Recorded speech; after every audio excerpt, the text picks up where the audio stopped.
Janda Cantik Dr. Aidil. Bab 8.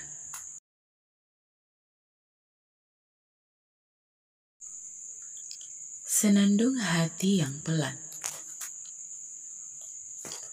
Pagi itu, sinar matahari menyelinap lembut di antara tirai jendela kamar tidur Emily. Suasana hening, hanya terdengar desahan nafas Ella yang masih terlelap di sebelahnya. Emily membuka mata perlahan, membiarkan pikirannya mencerna mimpi yang masih membekas samar. Ia bermimpi sedang duduk di bangku taman bersama Aidil. Mimpi itu tak aneh, mengingat akhir-akhir ini pria itu semakin sering memenuhi pikirannya, baik dalam keadaan sadar maupun di balik kelopak mata tertutup.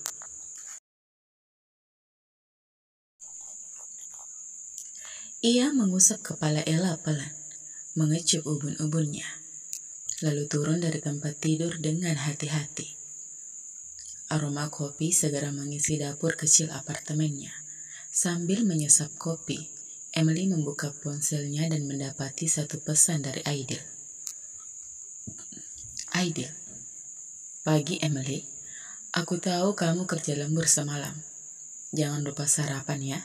Hari ini aku jaga di rumah sakit sampai sore. Tapi kalau sempat mampirlah, ada pasien kecil yang ingin ketemu teman baru. Emily tersenyum lalu mengetik Emily, pagi juga dokter baik. Siapa tuh pasien kecil yang penasaran sama aku? Balasan datang cepat. Aidil. Namanya Rani. Umur 7 tahun. Penderita epilepsi ringan, tapi suka menggambar. Dia melihat fotomu waktu kamu dan Ella bermain ke rumah sakit. Katanya kamu kayak tokoh di cerita dongeng. Emily tertawa pelan. Tokoh dongeng ya?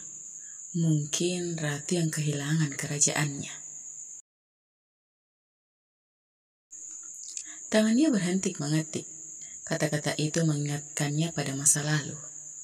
Tapi kali ini ia tidak merasa perih. Ia merasa menerima. Siang itu, Emily memutuskan mampir ke rumah sakit. Ella dititipkan sementara ke pengasuhnya. Ia membawa sebuah buku gambar dan beberapa krayon, hadiah kecil untuk Rani. Di ruang anak, suasana ceria meski beberapa anak terbaring lemah. Rani duduk di kursi roda, rambutnya dikepang dua. Senyum lebar langsung merekah saat melihat Emily masuk bersama Aidil. Kak Emily, teriaknya riang. Emily terkejut. Wah, sudah kenal nama aku nih. Rani mengangguk semangat. Kata dokter Aidil, kakak suka mendesain rumah. Aku juga suka menggambar rumah. Lihat, ini rumah impianku. Ia menunjukkan kertas dengan gambar rumah kecil. Ada taman di depan dan 2 kupu-kupu di langit. Ini indah sekali, Rani, ucap Emily. Sungguh-sungguh, kamu hebat. Rani tersenyum malu-malu. Kalau besar nanti, aku mau rumah kayak gitu. Tapi penghuninya bukan cuma aku. Aku mau ada mama, terus ada dokter Aidil juga. Biar tiap hari ceria. Aidil dan Emily saling pandang. Keduanya tertawa kecil. Aku doakan kamu bisa tinggal di rumah impian itu, kata Emily lembut.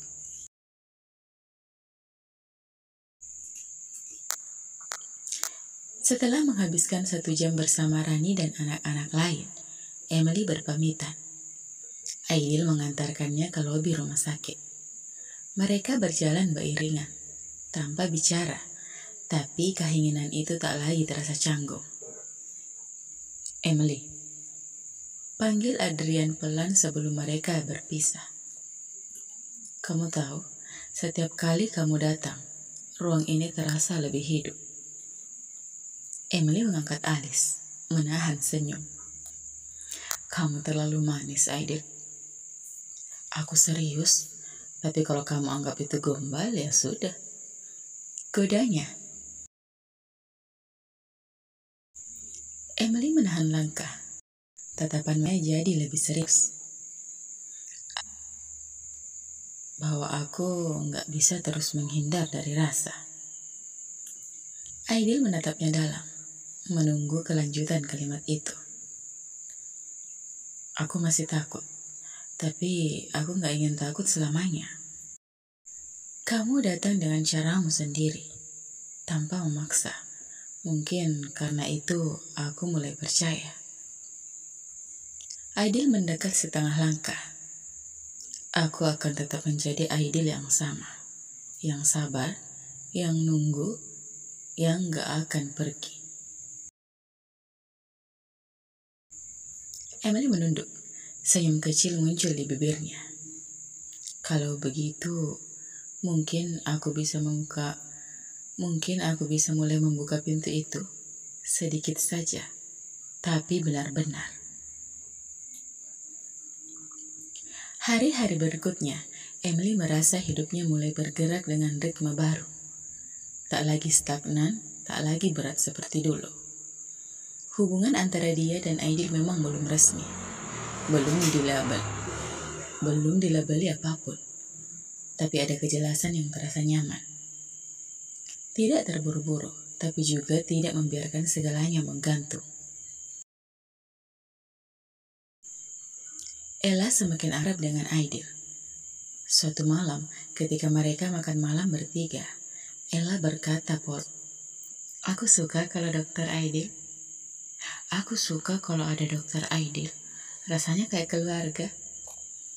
Emily terdiam mendengar itu, dan ia melihat mata Aidil yang juga berkaca-kaca. Kata keluarga ternyata punya daya sentuh yang lebih dalam daripada yang mereka sangka.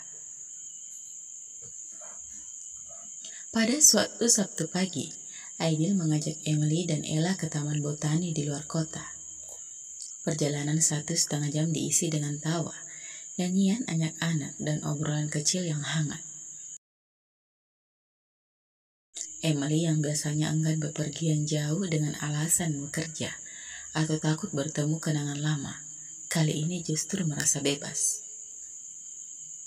Di taman itu, di antara bunga warna-warni dan gemerisik angin, Aidil menggenggam tangan Emily untuk pertama kalinya. Emily menoleh, sedikit terkejut. Tapi genggaman itu tak terasa memaksa.